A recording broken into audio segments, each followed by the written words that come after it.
የሞንትጎመሪ ካውንቲ ቤተሰቦች ሁሉ እንደምን ሰነበታችሁ? በቅድሚያ ሰላምታ እናቀርባለን።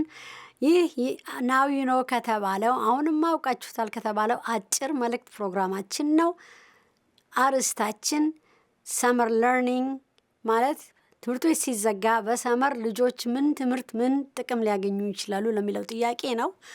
ሚድል ስኩል ላሉ ከ6ኛ እስከ 8ኛ ላሉ ተማሪዎች ያላቸውን የትምህርት ችሎታቸውን እንዲያዳብሩ ከትምህርት ቤት እንዳይለዩ በዚህ በትምህርት ቤት የተዘጋበት ጊዜ ለሚመጣው ዓመትም ተጠናክረው እንዲጠብቁ the Ignite Middle School IGNITE Middle School Academy ይህንን ፕሮግራም አዘጋጅቶ ተማሪዎቹም በዚህ ተጠቅመው በደንብ ተደራጅተው ትምህርት ቤት ሲከፈት ዝግጁ እንዲሆኑ የሚማሩትም ትምህርት ማት እንግሊሽ እና ስቴም ማት እንግሊሽ ስቴም ደግሞ ሳይንስ ቴክኖሎጂ ኢንጂኒሪንግ እና ማት ማለት ነው። ይህንን ሁሉ ለማግኘት ምን ማድረግ ያስፈልጋል? ወላጆች ልጆቻችሁ እንዲጠቀሙ ለወላጆች መጀመሪያ በጥሪ ወረቀት የትኛው ተማሪ ሊመዘገብ እንደሚችል ወረቀት ይላካቸዋል። በቅድሚያ ወረቀቱ ሲደርሳችሁ ግብዣውን አክብራችሁ ወዲያውኑ በፓረንት ቪዩኢ በዛ አካውንት ገብታችሁ እንዲመዘገቡ አደራ እንላለን።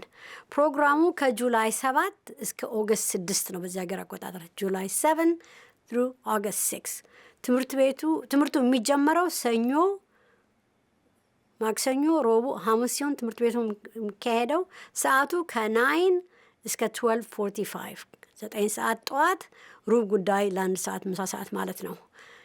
በ6 የተመደቡ ቦታዎች ሚድል ስኩሎች ነው የሚካሄደው። ስለዚህ የሚያሳስባችሁ ነገር ስለ ትራንስፖርቴሽን የሆነ ስለ ምሳ እንሰጣቸዋለን። የትምህርቱ ክፍያ ግን 104 ብር ከ25 ሳንቲም ነው ለመላ ጊዜው። ከዚህ ቅናሽ ለማግኘት ሆነ ሙሉ ምህረት ለማግኘት ማመልከት አለባችሁ። ለመሻማት ቶሎ ወረቀቱ እንደደረሳችሁ ትምህርት ቤታችሁን አነጋግሩ። የተወሰኑ ቦታዎች ናቸው። ይህን እድል እንዳያመልጣችሁ አደራ እንላለን። ልጆቻችሁን እንዲመዘገቡ የሚጀምረው ማርች 23 በዚህ ወር በማርች 23 ሲሆን አደራችሁን ይህንን ነገር ልጆቻችሁ እንዲጠቀሙበት ተሻሙ። ሰመሩን ትምህርት ቤት ሲዘጋ ሙያ ይዘው እውቀት ይዘው እንዲራመዱ ናው ዩ ኖ። አሁንማ አውቃችሁታል። መልካም ቀን።